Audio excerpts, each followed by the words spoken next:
Falcons are not proactive. The Falcons are looking to play defensive and counter-punish.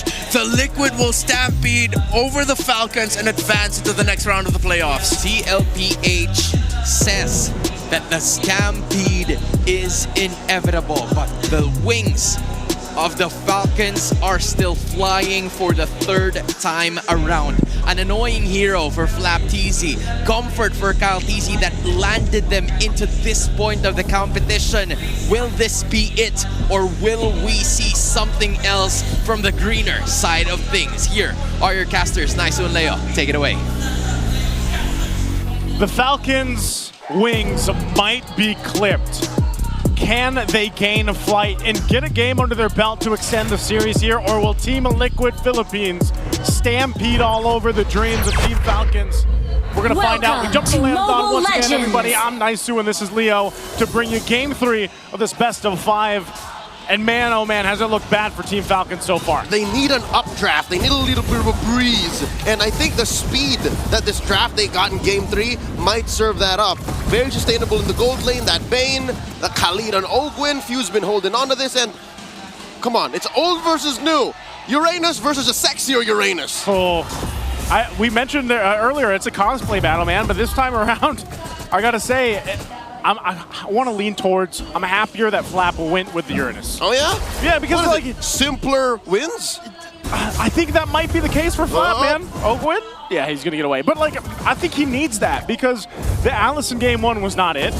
He tried to do things on the Arlot in Game 2, had a little bit of success, but now you put a Uranus in the hands of Flap. I feel like this might be an opportunity for him to go ahead and just do what he needs to do and be that upfront guy to then give space to Super Marco to shine on this Bane here. Maybe that's a part of it. Those bespectacled gentlemen up in the higher benches did mention that if you put a hero like Uranus on Tlph, you kind of buy time and space for the other half of the map so Marco can farm. Now Ogwin here put down an inch away from his death, didn't even bother to flicker. He's like, I know you can't kill me.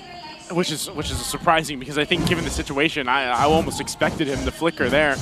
Again, he still has the quicksand guard, so that's going to be fine, but also, mind you, we are on a turtle, though. This might bring it to a fight. They're going to jump in. Mountain Shocker already thrown out that boat. Real world manipulation coming in. Tlph secures. And they can get out of dodge, but no! They force the engage.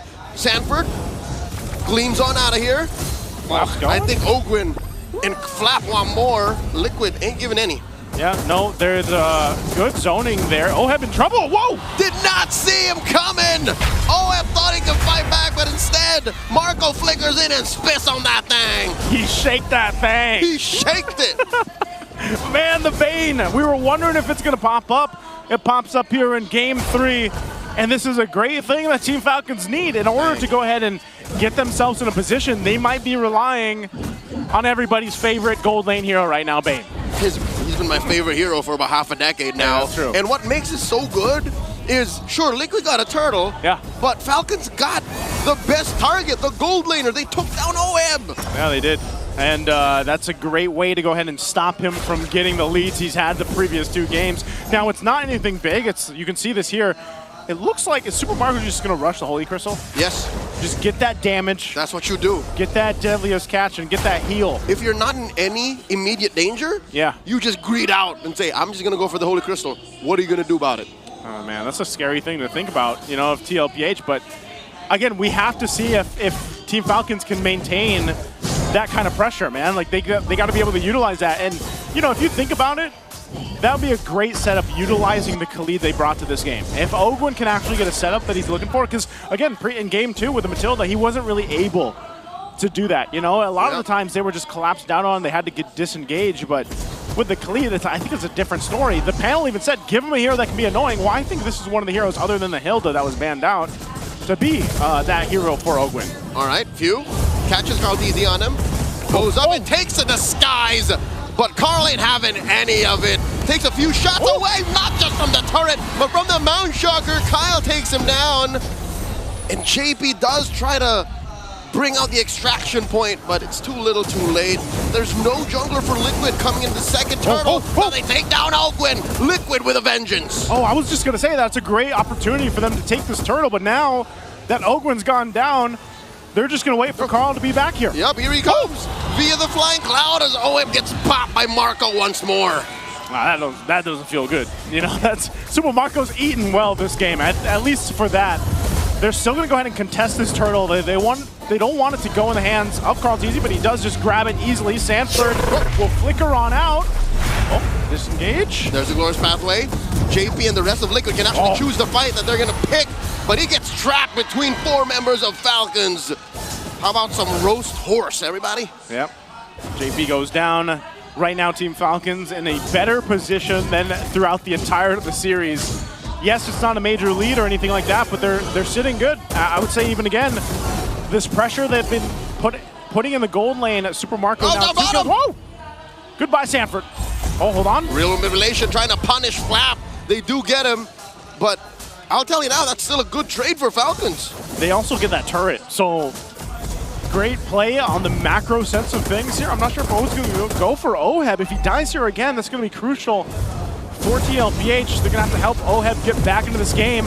Traction pulse used up, but it's just JP that gets grabbed into it. See, that's the thing. It's difficult for Liquid to put Oheb in a spot where he can farm freely and safely. There's so much going for him. A chubby old crab man with a cannon for an arm. You have a Korean legit historical figure going around who can see the map. That's what's missing, I think, vision. Liquid doesn't have the same kind of vision that Falcons does. Yeah, they don't have that vision, but they have the box. The panel mentioned, whoa! We just skipped it for a second and Carl pops Marco. How? What just happened? I did not expect Super Marco to go down just to Tlph when he was up there on that side. I thought it was the Bane that randomly bursts people. What's going on? Tlph gets the glorious pathway and the railroad manipulation on him. Throwing out that Mountain Shocker. Too much damage. Oakland gets popped by Oheb. Baby cakes are clapping back. 2 for free. Make that 3 for Count and Marco, who just comes in on a cloud. That's hilarious. What just happened, man? Liquid Stampede. They stampeded, started with the perfect target. It was Super Marco. 60, man. That's just what they do. And now this third turtle. Mind you, I think throughout the series, Tlph has all the turtles in his hands, man. He does? I think so. Literally. I think 6, 8, 9 in total. 9 turtles. And again, objectively, Tlph is just playing better. Even if they lose some of these turrets or some of these deaths in the early game, they're able to go ahead and find these moments where it just turns the game in their favor. Pretty sure that's not how the Animal Kingdom works. Goats do not have a strict diet of turtles. Hey, you heard him in the opening. What is it? The game's chasing him now. Yep. He's not chasing the game anymore. He's completed. He's on new. Is this New Game Plus? This is New Game Plus. Game of the Year edition. Game of the Year edition, New Game Plus for Tlph right now. Hey, our game did win a few awards at the Mobile Game Awards this year, so that's true. That's true. You're something right to about celebrate. that one. Oh, this is Tlph and Ogwin gets caught by the glorious pathway. Daddy JP means business alongside 3 other members of Liquid. Oh, they force him to go the other way. They conceal from Ogwin. This is just a matter of time. Run, a Ogwin. formality. Ogwin can't even sacrifice himself to the turret. He's wasting their time. He's wasting their time and looking up top. He's bought enough time for Super Marco to go ahead and push into that. That's an execution. Oh, but still few falls as 40 finds him. Throne of Ruin, able to slow the assault. He might go down here. Tlph throwing out these swords and arrows and swords. Finally he falls, and in mid, Tlph pushing them all back.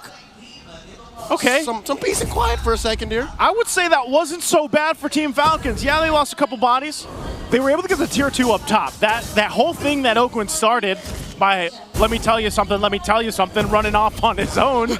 Yeah, bought him enough time to go ahead and at least get a turret. Now, in the grand scheme of things, is that going to change much?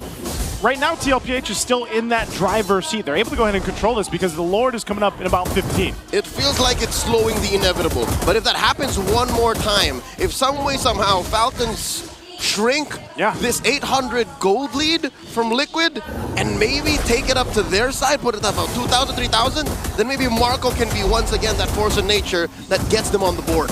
If somehow Marco bursts one of the crucial members of Tlph. Kyle. Carl or Oheb? Carl or even Sanji, maybe? Even Sanji. He could burst. Any of these cores. Yeah. If he bursts, basically if he bursts anybody, that's a big help for Falcons into this Lord. I think they'll take their time though, because again, they're fighting into a box of Sanji. Sanji, with this whole E pick was highlighted in the panel of being deadly. Oh, whoa! Tlph here! Oh! tango with death against two. Oheb. And now Oheb barely alive. Mount Shocker, they know how low he is. They see him. Sanford throwing a Rowan, but it's not enough to stop Falcons from taking him down. Few falls, no trades for Liquid. And it's just a free pickoff. Liquid overextended. Man, a whole lot was thrown there. Ogwin is on that side. I don't know if they're going to start the Lord off of that. It was only Sanford that goes down. He'll be up in 12. And remember, this is Flying Clouds. So we can join in this fight, but it looks like they're going to try to at least blitz it a little bit. Oh no, Tlph is back for this fight. They want to wait for Sanford to be up.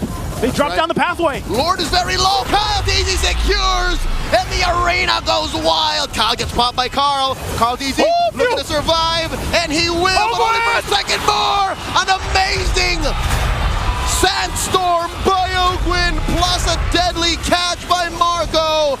And now it's just Sanford left. 40's holding on against 3 members of Falcons. This is nigh impossible to win, but he might take down Super Marco, but he won't, as Marco spits on that thing. It's a wipeout. It's a wipeout that Team Falcons needed, and my God, what a raging sandstorm from Ogwin to set that thing up and capitalize on what Team Falcons did. Falcons used Carl Teasy's anger and vengeance and forced him to overextend, equal to the rest of Liquid overextending, and then they caught him with that 2-ult combo. They got him, man, and you're seeing it. This is the switch. This is the draft. And I'm talking about the gust of wind that these Team Falcons needed here. It's a step in the right direction. It's not going to win them the game just yet unless somehow they're able to get the right targets down. This Lord is making its way towards the base of Tlph. And they're going to try to hold it here. They drop down the Glorious Pathway. But where do they go? Deadliest Catch drop down 2. They're going to clear out that Lord. Takes a couple hits on the turrets, but they maintain the top and mid turret. It's damage control mode for Liquid. As for the first time in this whole series, 3 games in, they are down 3,000 gold, and they're staring down Falcons push across all 3 lanes. I'll tell you now, Joseph, looking at a Bane on the opposite side, looking at it at 6-1 and 2, it's not a good feeling. It's not, man. It's scary. Especially when he's waddling in front of you, man. And if you get to see him on a cloud, even more so, is it devastating. Crabs aren't supposed to be that high up in the sky. That's not how God meant him to go. I've been asking for this since the regular season. I wish we had a Bane cam. Oh my God. You know? Dude, Sky Piercer on the Bane. I wonder how many stacks he has. Are we able to check how many stacks the Bane has? Minimum 4. Minimum 4. Minimum 4. Dude, he's got the, and he just got the wings. So he's even faster now. And shielded. A little more sustainable, as if the single click on the ale wasn't enough. Yeah, he's a little more chunky now, I'd say.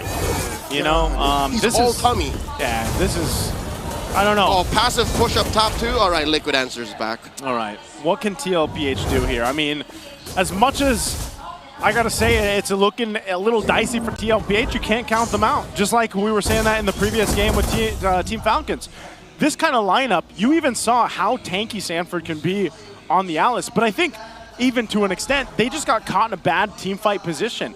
Oheb has struggled, and I think this is the sentiment here with our gold laners right now. You know, the typical heroes that we usually see, they're having a really hard time in the current meta. Yeah, I think what you could call that whole situation where they got wiped out is a string of bad decisions. Yeah. And hard punishes from Falcons. That means if Liquid answers half of that equation with better decisions going into the late game, and they should be fine. They only really have to worry about Falcons' positioning, Falcons' propensity to go for that 2-ult combo, which is so devastating. Liquid got caught from out of nowhere with that. They got clocked. They got gassed immediately. So if Liquid can see that, then they should be fine. It's easier said than done, obviously, because Falcons has better vision overall. I think Ogwin's trying to do exactly what he did before. He's going to be spotted out there by Sanford, though. Yep, stuffed out. Are they going to just go ahead and stop them? They're going to go for this Lord, though. It's for the taking. Traction Pulse, zoning out Liquid.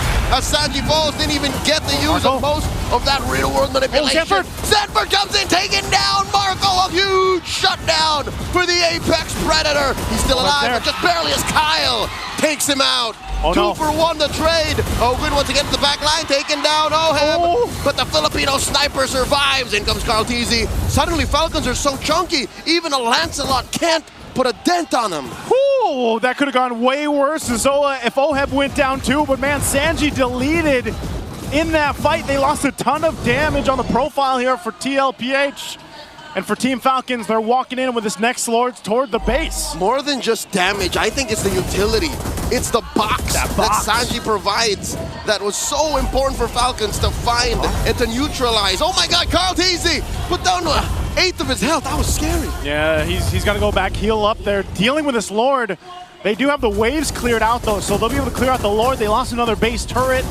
They're trying to hold on to this bottom one. They'll post up around it, and they should be able to maintain this last base turret unless Team Falcons decides to do something, and they won't. This is not how Stallions are meant to live. This is not their natural habitat. A closed off space just inside your base where Falcons cordon off, where you're allowed to roam. They need free range. They need a lot of land mass. And Liquid are denied that. Falcons are up 5,000 gold. I'll tell you now, worse than the amount of gold is, again, the lack of vision and effective space to move around. That's why Ogwin is capable of finding Oheb so easily. Yeah, like I said, this is a tough game for Oheb. You know, you can see he's got some items, but he's not going to have any stacks, or literally no stacks at all in the Sky Piercer, but also... He owes stacks. Yeah, and he doesn't have the defensive items he needs either to withstand that. He's literally relying on his dash and the flicker. But that's the thing. Would you build a defensive item on a Granger in this case? Yeah, because you're still lacking damage. Is there... All right, this is rhetoric, but is there enough damage on Tlph to scare Falcons? I tell you now, no. No. He's been puncturing through dudes for the better part of the past 5 minutes to no effect. And that's what I'm saying, man. Hold on, Stanford, okay. That is the Mountain Shocker and the Traction Pulse already. Okay, so Liquid standing their ground, forced out 2 ults. They forced out 2 ults. I think if you look at this too, again, this is one of those situations where Tlph is in that position where we need those items, and by that I mean especially on Sanford and especially on JP to go ahead and tank up a lot of what's being thrown at them. But even so, if they have those items, it's also protecting Oheb. A Super Marco can appear from anywhere. So Oheb, the problem, like, put yourself in Oheb's shoes. He's got to keep his head literally on a swivel, man, like 360. He's got to look for Ogwin and Super Marco. They can appear from anywhere. He needs more than a third eye.